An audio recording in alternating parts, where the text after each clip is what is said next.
Então, questão de número 3, página 26. Ele fala o seguinte: leia o texto a seguir e faça o que se pede. Aí está lá, quilate. É um símbolo utilizado para se trabalhar ouro, tá? Ouro. Joias de ouro, anéis de ouro, tá? Então, o ouro é usado na joalheria, na indústria e como reserva de valores para países. Para a confecção de joias, o ourives precisa adicionar outros metais além do ouro puro. Então, geralmente, em joia, o ouro não é usado de forma pura. Ele utiliza uma mistura de elementos. Continuando. A medida da pureza do ouro é dada em quilates. Então, a palavra quilates, ela indica a pureza de ouro.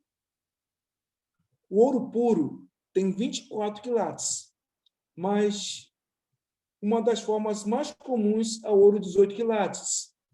Isto é, uma peça desse ouro tem 18 partes de ouro puro e 6 partes de outro metal. Então, aí ele pergunta, qual é a fração, letra A, qual é a fração de ouro puro em um anel de 18 quilates? Então, 18 quilates são 18 partes de 24. Então, seria o quê para mim? 18 sobre 24. Como 18 sobre 24 é uma fração, e toda fração tem que se tornar irredutível, tem que haver, então, a simplificação desses elementos. O que foi feito? Dividiu-se o numerador e denominador por 6, resultando em 3 quartos.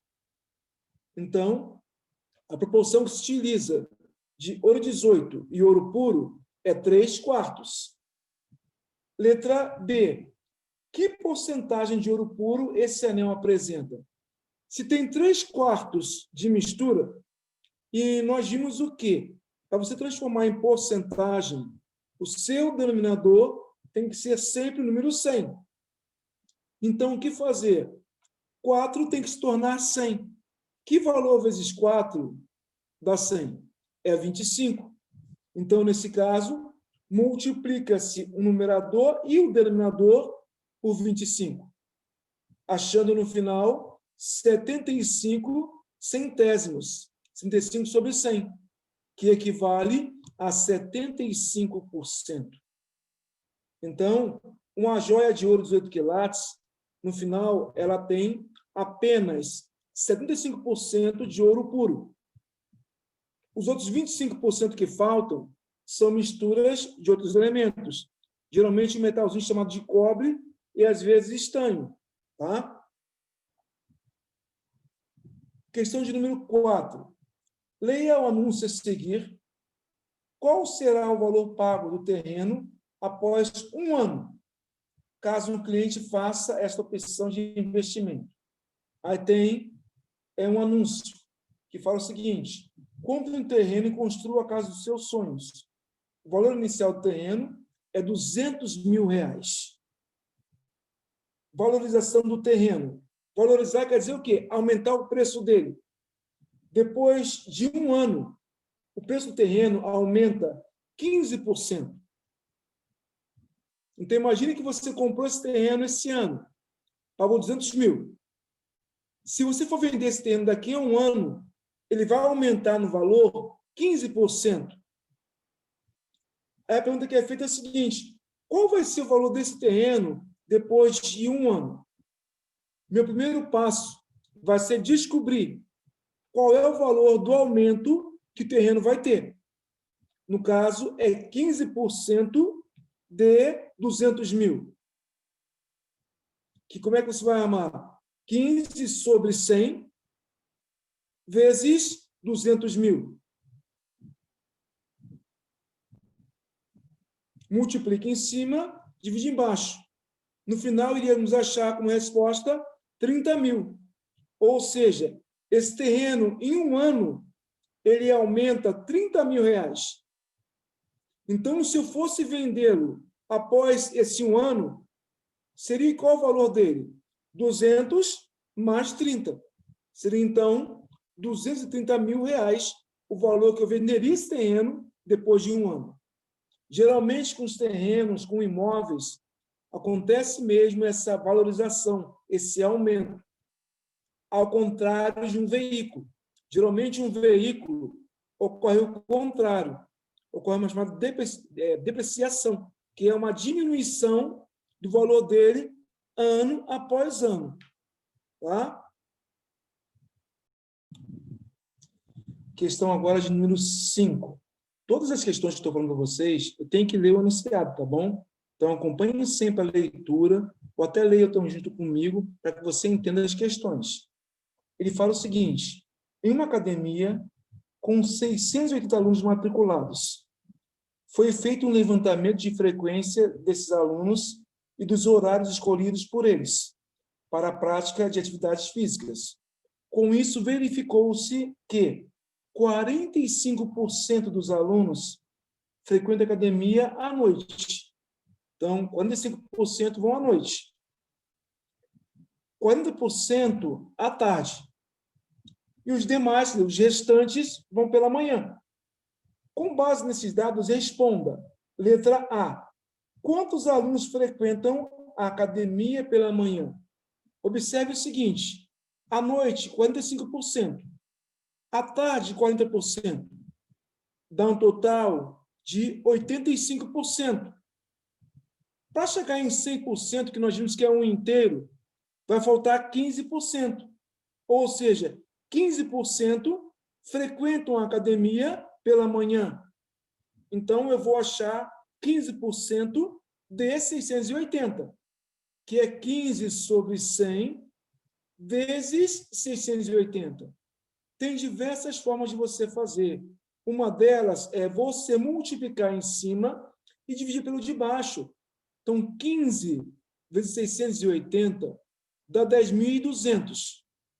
10.200 sobre 100 dá 102. Ou seja, 102 alunos frequentam a academia pela manhã. Terminamos a letra A. Letra B. Calcule a diferença entre o número de alunos que frequentam a academia à noite e à tarde. Quando ele fala diferença, é menos. Então, à noite, tem 45% de alunos. À tarde, 40%. A diferença entre 45 e 40 é de 5%. Então, 5% é a diferença entre alunos que frequentam à noite e à tarde. Então, vou achar 5% de 680, que é 5 sobre 100 vezes 680. 5 vezes 680 dá 3.400. 3.400 sobre 100 dá 34 alunos. Então, a diferença de alunos entre noite e tarde é de apenas 34 alunos. Agora, página 27, aí explore seus conhecimentos. Deixa a apostilinha aberta para ficar mais fácil. Página 27, ele fala o seguinte. Questão 1. Transforme as seguintes frações em frações decimais em números decimais. Aí tinha a letra A, 3 décimos é 0,3. Letra B, 68 centésimos é 0,68. Letra C, 426 décimos é 42,6.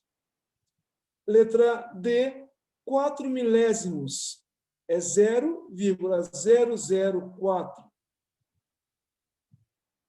Isso foi o número 1. A número 2 é o contrário. Transforme os números decimais em frações decimais. Lembre o seguinte, quem vai indicar o seu denominador é a parte decimal. Uma casinha décimos, 2 casinhas centésimos, 3 casinhas milésimos, 4 casinhas décimos de milésimos, 5 casinhas centésimos de milésimos.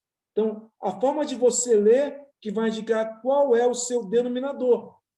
Então, letra A é 43 centésimos de milésimos, ou 43 sobre 100 mil.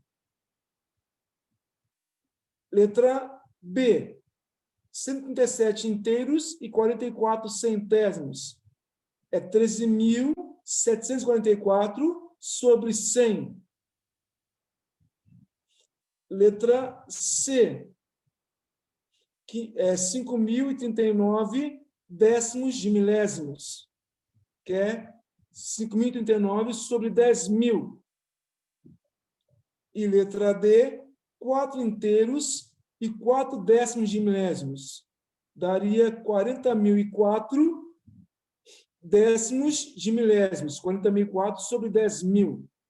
Então, lembrem que está na informação que nós vimos, que para transformar desse número decimal em fração, você vai trabalhar um número. O numerador é o número sem a vírgula e a parte de denominador indica a quantidade de casas decimais que eu tenho.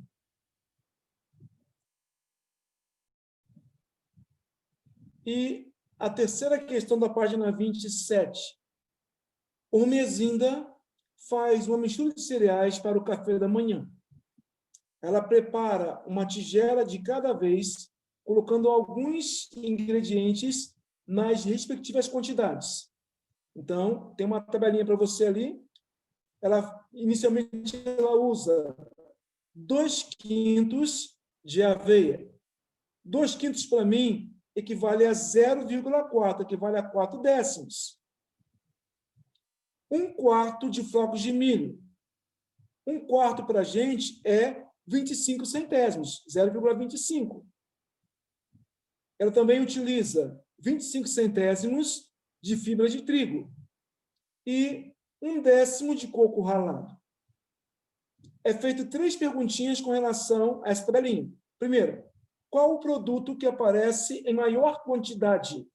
É a aveia, que representa 4 décimos.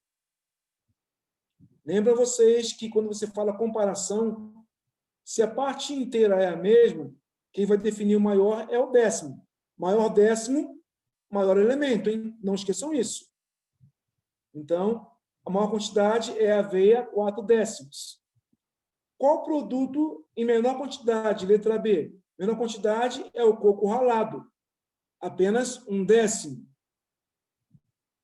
Quais frações irredutíveis, quer dizer, simplificadas, representam, respectivamente, a quantidade de fibra de trigo e coco ralado? Então, eu quero saber só fibra de trigo e coco ralado. Fibra de trigo é 25 centésimos, é 25 sobre 100. Dividido por 25, numerador e denominador, ficaria 1/4. Então, irredutível, tem que simplificar a sua continha ao máximo. Então, 25 centésimos, o MDC entre 25 e 100 é o 25. Então, divide-se o numerador e o denominador por 25. Eu acharia 1/4. Letra B, o coco ralado, que era 1/10, é 1 sobre 10. Não tem como você simplificar essa fração. Ela já está irredutível. Travou. A tabela a seguir contém as medidas de altura de alguns alunos do 6º ano. Então, Paulo tem 1 inteiro e 36 centésimos. Daniel, 1 inteiro e 26 centésimos. Luciano, 1 inteiro e 52 centésimos. Marcos, 1 inteiro e 50 centésimos. João, 1 inteiro e 45 centésimos. Aí ele faz uma pergunta. Quem é o aluno mais alto e quem é o mais baixo? O mais alto é Luciano, 1 inteiro e 52 centésimos. E o mais baixo é Daniel, 1 inteiro e 26 centésimos. Terminamos.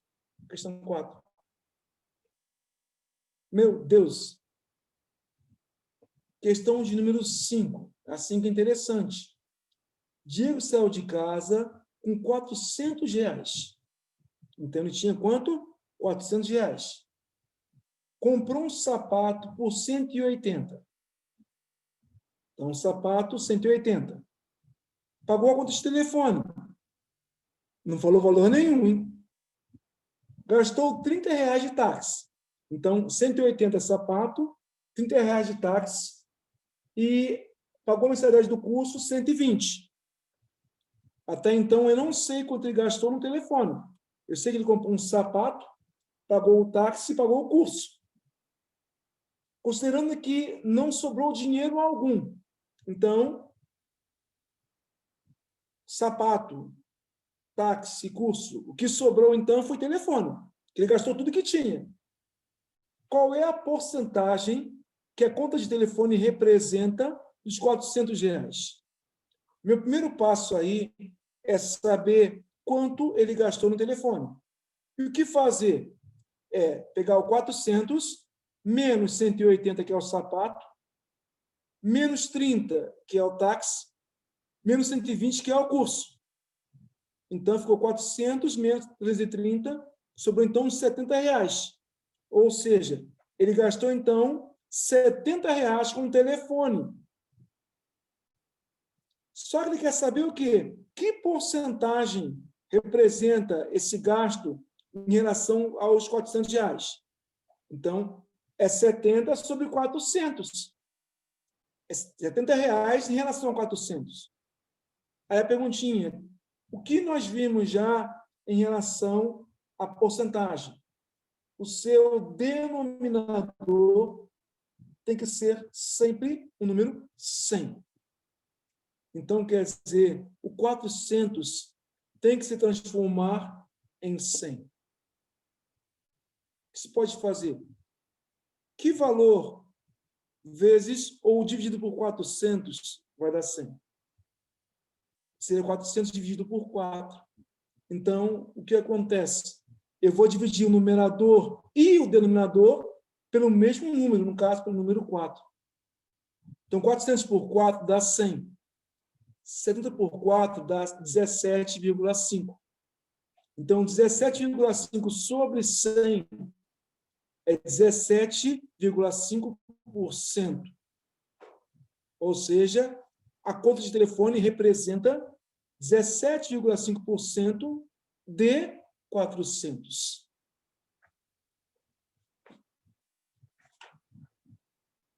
Questão de número 6. O gráfico a seguir mostra o resultado da pesquisa feita em um bairro sobre os modos de ir à escola. Então, reparem que tem uma tabelinha aí, tem um gráfico. Vão de ônibus, 2.500 alunos. Vão de carro, apenas 1.500. Vão a pé, 4.000 alunos. Vão de bicicleta, 2.000 alunos. Então, se você somar essas quantidades, você vai observar que essa escola tem, no total, de 10.000 alunos. Que 2.500 mais 1.500 mais 400 mais 2.000, mais 4.000 mais 2.000, dá 10.000 alunos. E é feito algumas perguntinhas com relação a isso. Letra A. Metade dos alunos vai a pé à escola. Metade de 10.000 é 5.000. Não. Vai a pé apenas 4.000, então não é metade. Letra A está errada. Letra B, 50% vai à escola de ônibus. O que nós vimos? 50% é dividir o total por 2. Não. Vão de ônibus apenas 2.500 alunos. Então está errada a letra B. A maioria dos alunos vai à escola de ônibus? Não. A maioria, não. A maioria tem que ser a maior parte. Não. Apenas de 10.000, só 2.500 vão de ônibus para a escola. Aí a letra D. 15% dos alunos vão à escola de carro. Vamos ver. 15% de 10.000 é 15 sobre 100 vezes 10.000. Que daria, no caso, 150.000 por 100, que daria 1.500. Ou seja, opção D, verdadeira.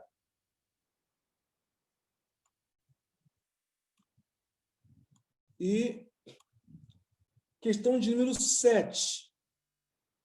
Um produto está sendo vendido com 15% de desconto. Desconto é um abatimento que tem em alguma coisa.